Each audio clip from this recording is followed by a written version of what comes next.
Heart attack గురించి ఎందుకు భయపడాలి? ఎందుకు ఈసీటీ యాంజియోగ్రామ్ చేయించుకోవాలి? అని చాలామంది అడుగుతారండి. సో, దానికి జవాబు ఏంటంటే, మనం ఇండియన్స్ అంటే మన భారతీయులకి మామూలుగా మిగతా అందరితో ప్రపంచంలో కంపేర్ చేస్తే మన భారతీయులకి హార్ట్ అటాక్ రిస్క్ చాలా ఎక్కువనమాట. నెంబర్ 1.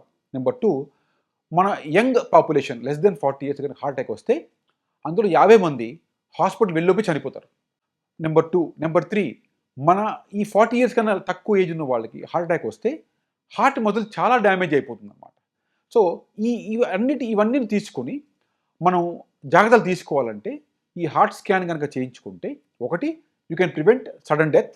నెంబర్ 2, ఈ హార్ట్ మజిల్ డ్యామేజ్ తగ్గిపోతుంది. హార్ట్ మజిల్ డ్యామేజ్ అయితే ఏమవుతుంది? వాళ్ళు ఆయాసం వస్తుంది, నడవలేరు, కాళ్ళకి నీళ్ళు పడుతుంది. సో, వాళ్ళ జీవితం మొత్తం మారిపోతుందన్నమాట.